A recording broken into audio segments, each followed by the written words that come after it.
지금 우리가 지식정보화 시대라고 그러죠.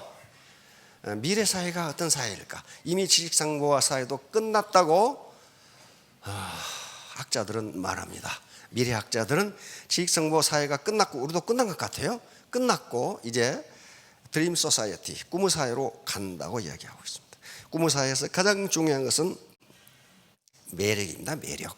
이미지요, 이미지. 이미지가 당신을 먹여 살린다요. 이미지가 국가를 먹여 살린다. 이미지가. 그래서 애터미 사업에서 성공하는 건 다른 거 없어요. 내가 얼마나 매력적인 사람인가가 결론이에요. PPT를 보면서 하겠습니다. 자, 오늘 처음 오신 분들 이 사업을 할 것이냐 말까. 다시 말하면 뿌린 대로 거둘 수 있느냐. 거둘 수 있습니다. 있는데 겸손해야 돼요. 겸손하지 않으면 양쪽 어깨에 달린 계급장 띄지 않으면 절대로 안 돼요. 절대로 안 돼요. 나 같은 사람도 성공할 수 있느냐? 있습니다. 있어요. 근데 어떻게 성공하냐? 한 시간에 다 할 수 없어요. 하다 보시면 알아요. 그 다음에 어떻게 성공하냐? 이것 마찬가지. 이 세 가지 것이 가장 의문인데 이건 오늘 당장 한 시간에 할 수가 없어요. 그러나 가능합니다. 아무나 성공할 수 있으면 누구나 하는 건 아니에요. 가장 중요한 요소는 겸손 그리고 열정과 끈기입니다. 이것밖에 없어요. 자, 다음. 우선 성공하시려면 프로가 돼야 됩니다. 아마추어는 성공 못해요. 우선 그 일을 좋아해야 되고 좋아한다고 해서 성공하는 거 아닙니다. 그러니까 잘해야 되고 아무리 잘해도 그 일이 보람이 없으면 오래 못합니다. 그런데 보람만 있어서 되는 게 아니에요. 거기에 일정한 소득이 없으면 아무리 보람이 있어도 못합니다. 못해요. 뭘 가지고 하겠어요? 안 되는 거예요. 그래서 소득과 보람이 동시에 있어야 돼요. 바로 애터미 사업은 글로벌 빅빈이 있습니다. 애터미 사업의 특징은 진입과 퇴출 자유가 있어요. 진입비가 없다는 것은 매몰 비용이 없다는 겁니다. 매몰 비용 그만두더라도 손해가 없다는 거예요. 예를 들면 식당 하나 하는데 인테리어 비용 얼마나 들어갑니까 지금? 적어도 5천 내지 1억은 써야 된답니다. 그런데 식당에 앉아서 그만뒀어. 그럼 어떻게 해요? 간판 다시 갖다 팔아요? 영자 식당, 그런데 그 영자 식당 사세요 그러고 돌아다녀? 의자, 냉장고, 식탁 여러 가지 집기들 그 일을 그만둘 때 회수할 수 없는 비용, 그게 매몰 비용이. 모든 비즈니스는 매몰 비용이 있습니다. 근데 이건 매몰 비용이 없어. 등록비가 없거든. 가입비도 없어.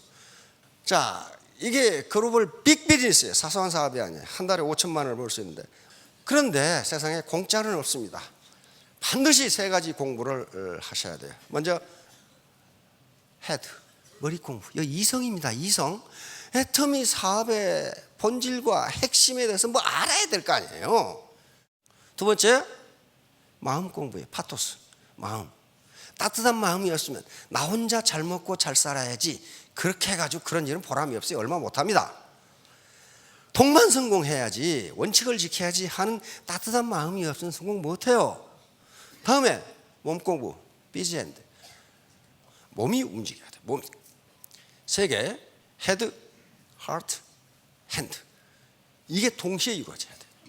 자, 자본에 대해서 얘기하니까 자본은 분류하는 방법은 여러 가지가 있습니다. 여기서는 이렇게 눈에 보이는 자본, 눈에 보이는 자본은 공장을 의미합니다. 공장, 땅, 공장.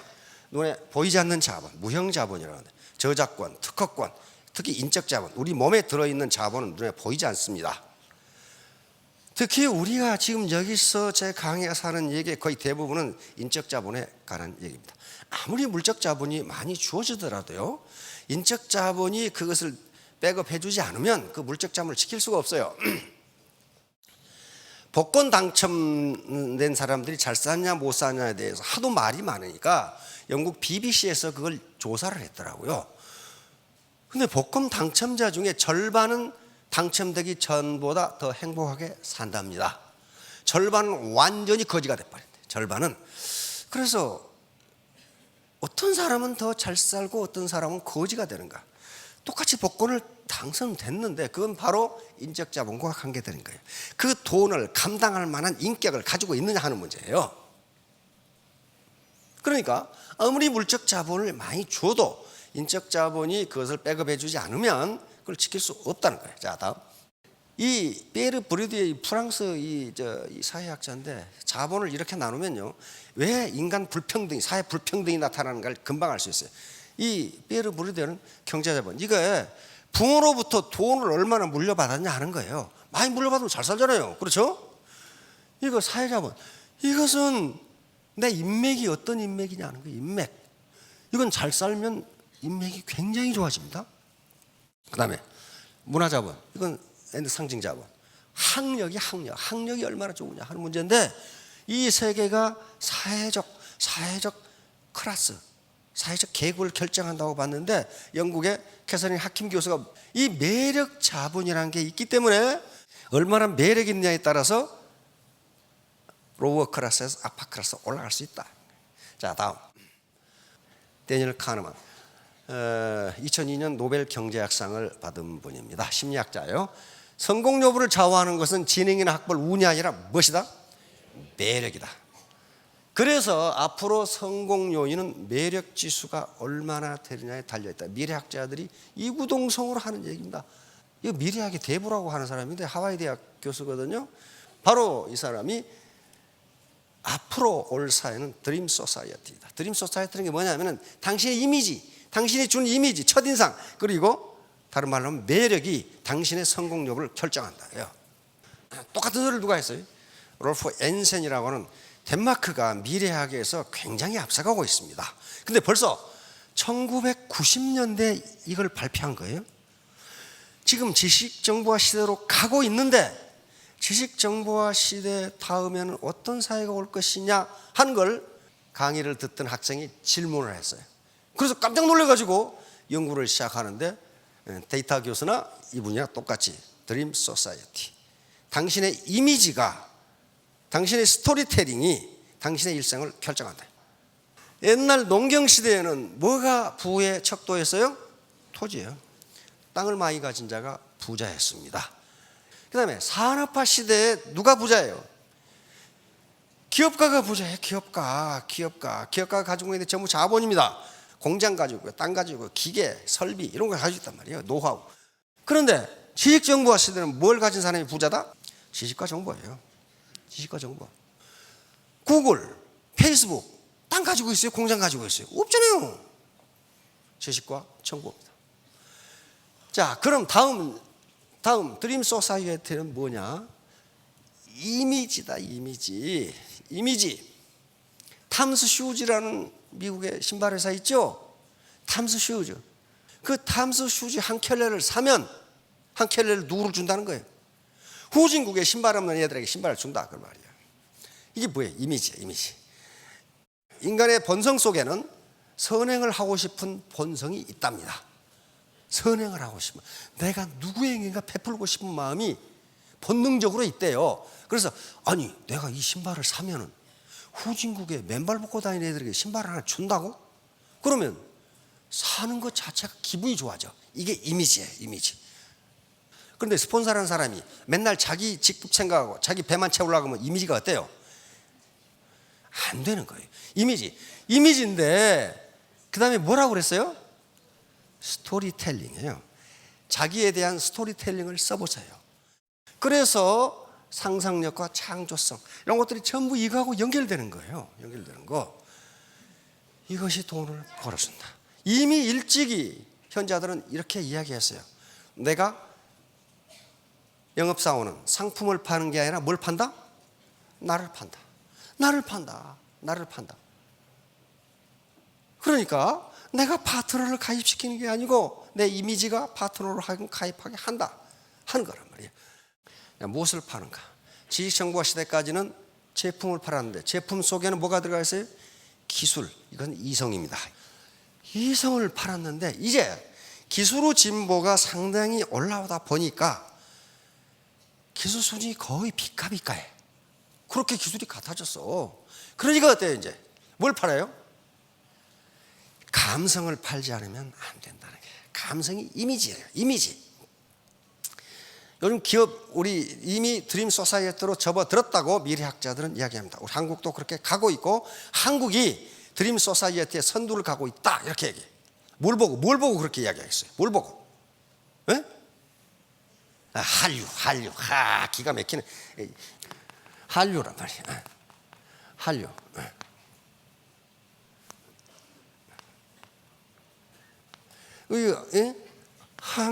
한국 문화의 물결이 막 세계로 뻗나가.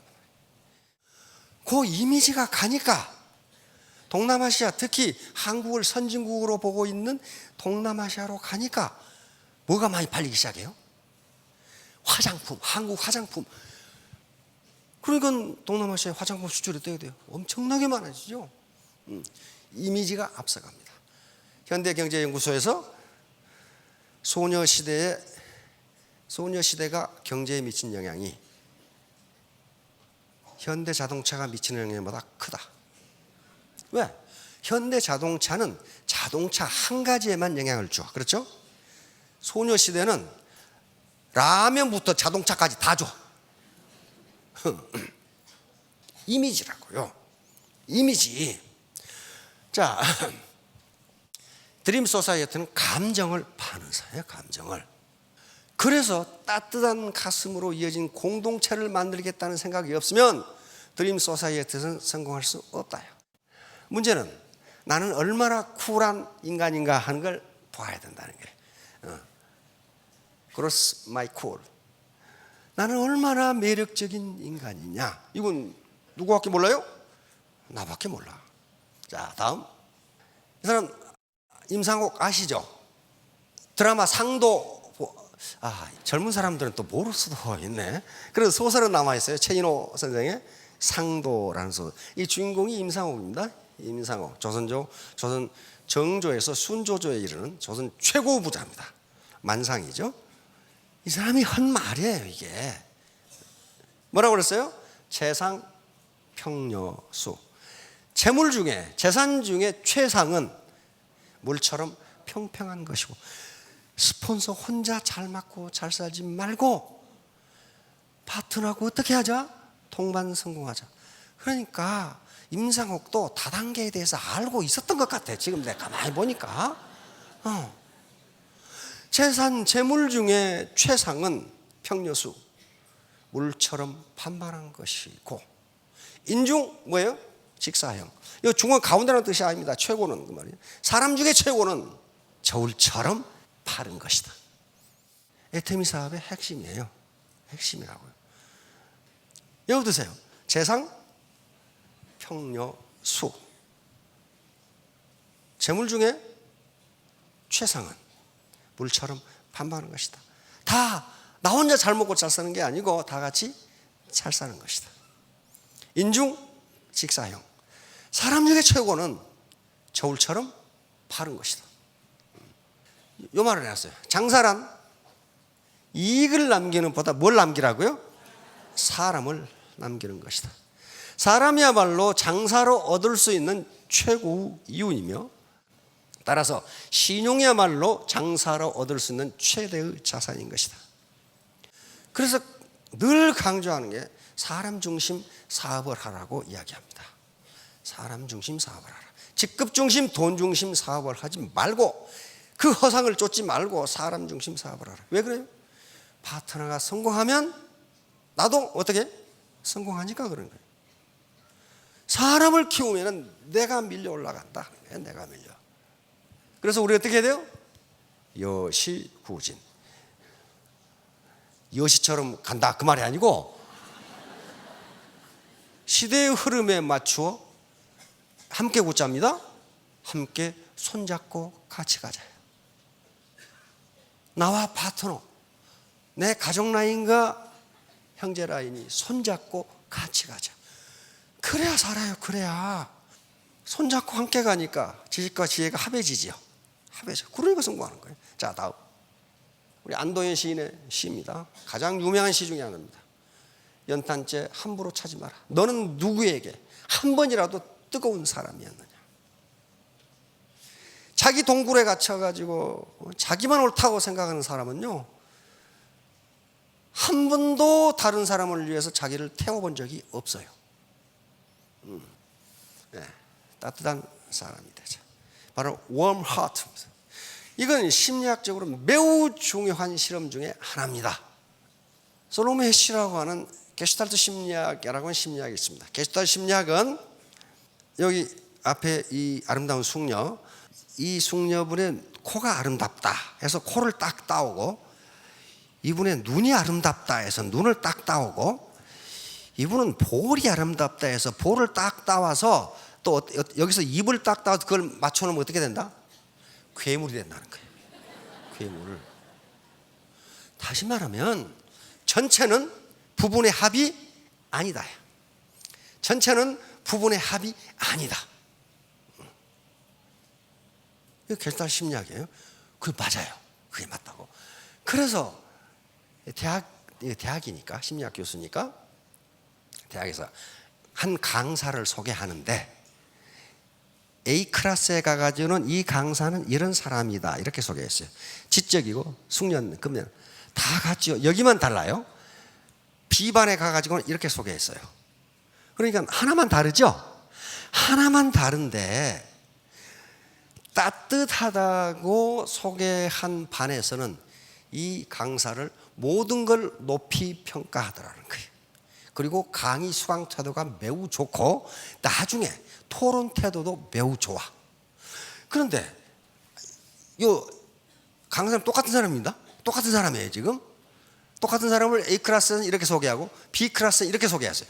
여기서 이렇게 소개했더니 평가가 매우 부정적으로 나오고 수업도 잘 안 듣고 나중에 토론도 잘 안 한다는 거예요. 따뜻한 사람이냐 차가운 사람이냐에 따라서 이 사람 전체를 평가해 버립니다. 그 말이에요. 지금 다시 말하면 그 사람은 따뜻한 사람이라는 말 한마디가 다른 모든 걸 덮어버린다 그런 말이에요. 이 사람은 차가운 사람이라는 말 한마디가 다른 걸 모든 걸 덮어버린다 그 말이에요. 우리 사회에서는 그것을 한마디로 표현한 게 덕이 있는 사람이냐 없는 사람이냐야. 그런데 덕이 없다고 평가되면, 다시 말하면 다른 사람을 배려 안 해. 힘든 파트너를 무관심해. 자기만 생각해. 자기만. 그런 사람은 덕이 없는 거예요. 덕이 있는 사람은 어려움에 처했을 때 친구가 많아집니다.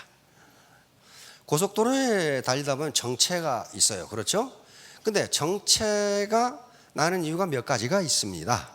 우선 뭐 다른 노선하고 이렇게 합류한다든가, 또는 앞에서 뭐 접촉 사고가 났다든가, 또는 뭐 청소차가 청소고 간다든가, 또는 휴게소에서 차가 나온다든가, 그런 데는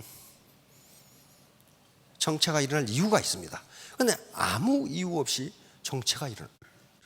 도대체 앞에서 접촉사고가 있었는가 보다 하고 가보면 아무 이유도 없어.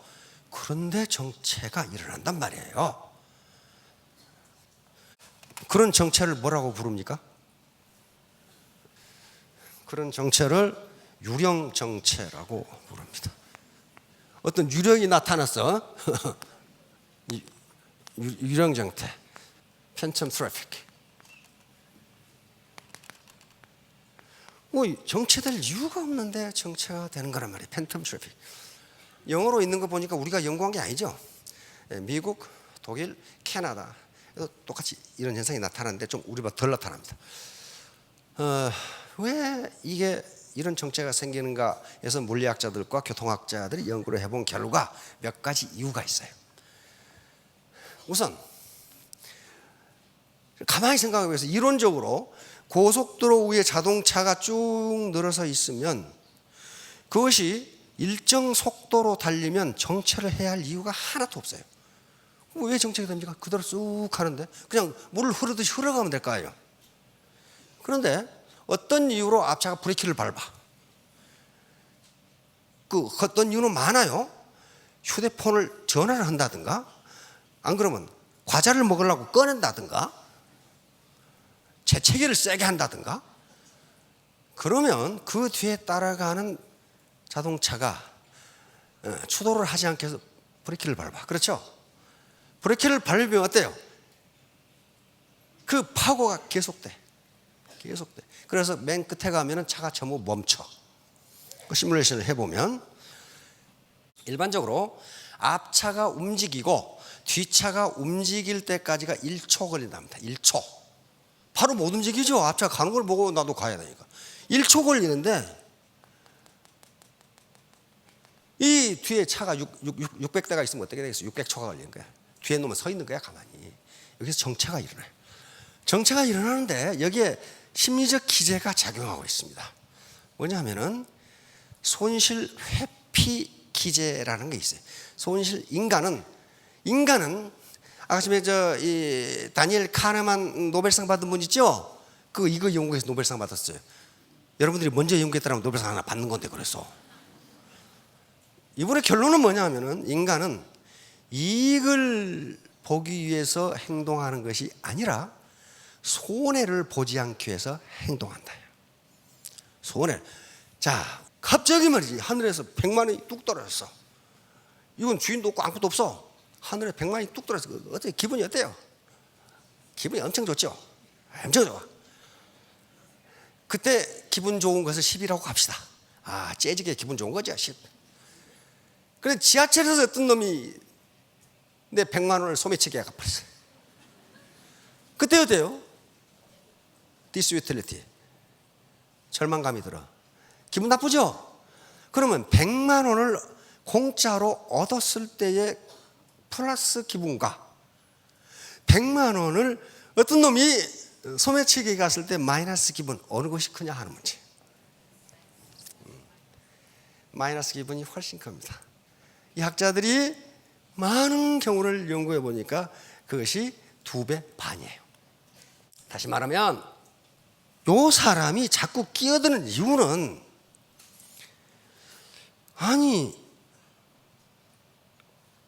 학자들이 연구를 해보니까 요놈한테 모든 운전수단을 설문을 했더니 나는 2번밖에 추월을 안 했는데 다른 놈들은 4번 추월한다 이거야. 내가 손해다 이거야. 나 손해 볼 수가 없다 이거야. 나도 끼어들자 이거야. 이놈은 어떻게 했어요? 저놈만 끼어들어 나도 이쪽으로 끼어들자 이거야. 그래가지고 유령 정체가 나타나는 걸로 그렇게 결론을 내렸습니다. 그래서 이 고속도로의 정체를 일으키는 것은 도로공사다? 아니다. 고속도로를 이용하는 사람들 때문이다. 이걸 어떻게 통제하느냐. 그래서 결론은 뭐냐? 자율주행 자동차가 나오면 고속도로 유령 정체는 없어진다. 끼어들도 않고 그대로 가니까 없어진다. 다시 말하면 리더의 위치에 있는 사람이 이런 식으로 행동하면은 그 파장이 뒤에는 섣버린다. 이게 섣버려. 나는 그냥 빨리 가게 해서 끼어들었는데 뒤에는 섣버리더라. 이거 섣버려. 나는 뭔가를 했는데 뒤에서 밑바닥에 올라오는 건 신음소리가 올라온다. 마찬가지예요. 애터미 사업에서도 똑같이 동반 성장을 하면은 빨리 갈 수 있는데 꼭 누군가가 끼어들어 가지고 그 파장이 일파만파로 번져나가서 나중에 그 파동이 이렇게 가다가 또 이렇게 커져요. 그러면 앞에서는 잠깐 멈췄는데 뒤에 가면 도로에 섣버리더라 하는 문제가 나오게 됩니다. 다른 사람을 배려하지 않고 나만 빨리 가면 될 것 같은데, 그래서 요 아주 끼어들기 천재가 안 끼어들 때와 끼어들 때 목적지에 도착하는 시간을 봤더니 같더라 하는 거예요. 같더라. 이걸 자기중심적 편파라고 하는 겁니다. 이고센트릭 바이어스라고 하는 건데, 모든 인간은 자기중심적으로 생각하기 때문에 어쩐지 내가 안 끼어들면 내 바보 같고, 다른 놈 다 가는데 나만 안 가면 이거 내가 하면 손해잖아. 그러다가 결국 전체가 손해를 본다는 이론입니다. 자, 애터미 사업도 똑같습니다. 재심 합리학하고 동반 성공하고 이걸 우리가 바라고 있는 거예요. 지금 왜 그러냐면 그렇게 하는 게 가장 성공이 빠르기 때문에 그래요. 자, 3년 후 5년 후에 모두 성공하시기 바랍니다. 감사합니다.